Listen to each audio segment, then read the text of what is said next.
Lucifer, Beelzebub, the beast, Satan. Hail, Satan. When you say Satan to me, I think God. He has been called many names. He has taken many strange and different forms. The idea of God's evil enemy has been around for thousands of years. And it's still as powerful as ever. Evil is real, and it must be opposed. But where did Satan's story begin? Where did he come from? And how did he become the Prince of Darkness?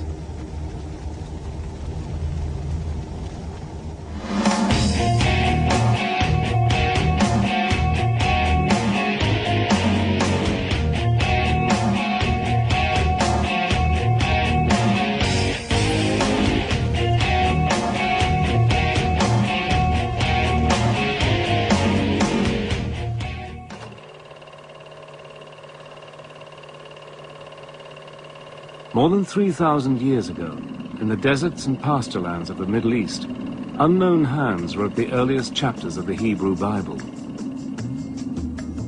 If the devil had a birthplace, surely it was here, somewhere in the book known to Christians as the Old Testament.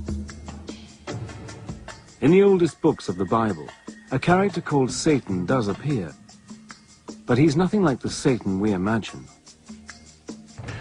When we read the Old Testament, we find that from time to time there is this strange dark figure who pops up called the Satan. The word the Satan is actually a title. The word means the accuser. And to begin with, it seems that the Satan is one of the angels or attendants in the heavenly court. One of God's servants who, in a sense, had to do some of the dirty work.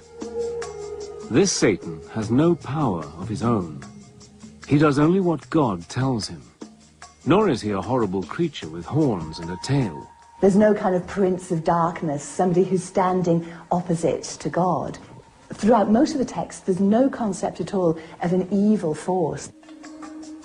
One of Satan's earliest appearances is as an angel in the book of Job.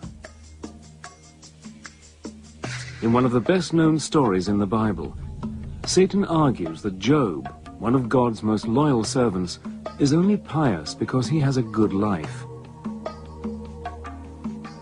God agrees that Satan can test Job by inflicting on him all kinds of diseases and calamities.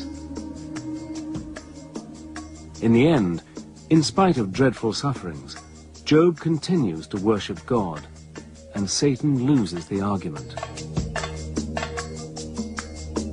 The Satan who makes Job's life a misery isn't a demon or even a bad angel. And he doesn't live in hell. There wasn't any kind of concept of a hell like we have, you know, a place of fiery torment and torture. In fact, to the ancient Israelites, what happened when you died was really very little. You went to a place called Sheol, and this was just a sort of dark, shadowy place, a sort of underworld, where everybody who died went, irrespective of whether you were good or bad. So where is the Satan we know? Where's the fiend who's eternally at war with the forces of good? The monster who rules over the flames of hell and punishes sinners? Where is the fallen angel with his legions of demon helpers, tempting humans to do evil things so that he can win their souls? If the traditional devil doesn't come from the Jewish Old Testament, where does he come from? Since human history began, people all over the world have believed in demons and evil spirits. A few share some traits with our devil, like horns or a beard, but none are as powerful as Satan. So where did people first get the idea of an ultimate evil being?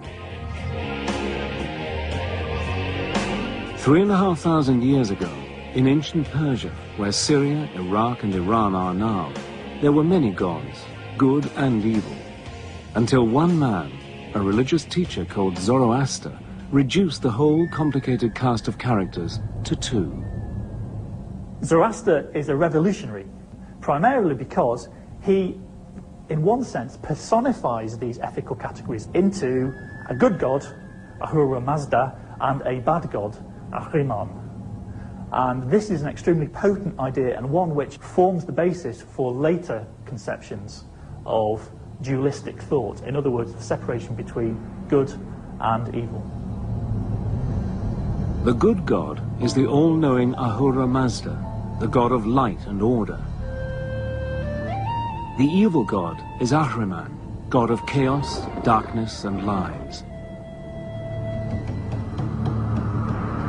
In Zoroaster's teachings, the universe is a battlefield between the gods of good and evil, and every person on earth must take sides.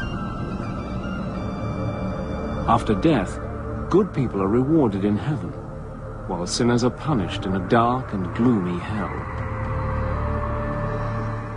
It is one of those ultimate, rather attractive kinds of dualism, that this life is a struggle between good and evil, therefore choose good, between light and darkness, therefore choose light. Under the powerful Persian emperor Darius the Great, the teachings of Zoroaster become the official religion of the Persian Empire, an empire which includes the lands of Israel. The new Persian ideas about good and evil soon find their way into the Jewish scriptures. So we get a clear demarcation of what we would call Jewish ideas, okay, and we can spot the Zoroastrian ideas in the Old Testament. They are there. Notions of heaven and hell, okay. The beginning of actually seeing the devil personified as the fierce opponent of God.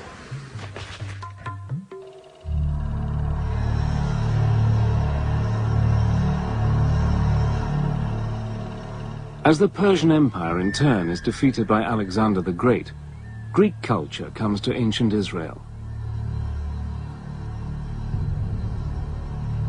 The Greeks introduce a huge cast of gods and goddesses, including one who will shape our image of Satan for centuries. Hades has a black face or black beard. He sits on a throne, often made of ebony, and he wields a two-pronged fork, not for prodding sinners, but for blasting things to bits. To the classical Greeks, the underworld was ruled by Hades, who was the god of the dead.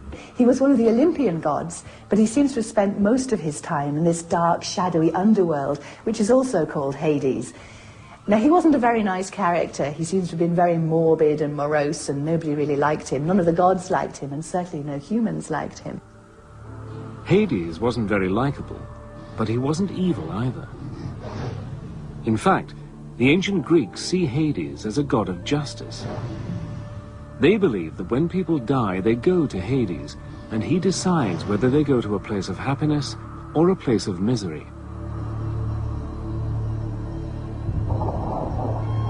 As ruler of the world underground, Hades is also the god of wealth and abundance. In a dim memory of Hades, people have believed for centuries that the devil can make you rich.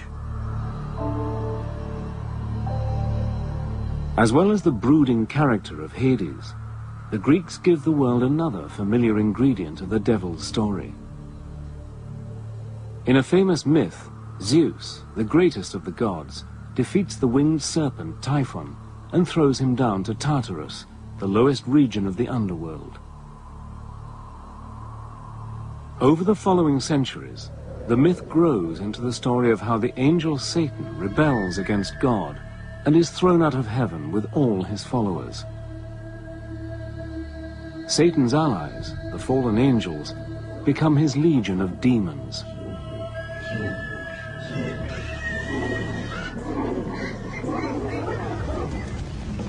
When we think of hell, we think of fire, lava, and sinners being horribly tortured. But where did this picture come from? The underworld of Hades doesn't have fire, but ancient Jerusalem does. When we read the Gospels, we come upon Jesus warning people that there is this dangerous fate that might await them, and it's called Gehenna, which was the old smouldering rubbish heap in ancient Jerusalem. And because of the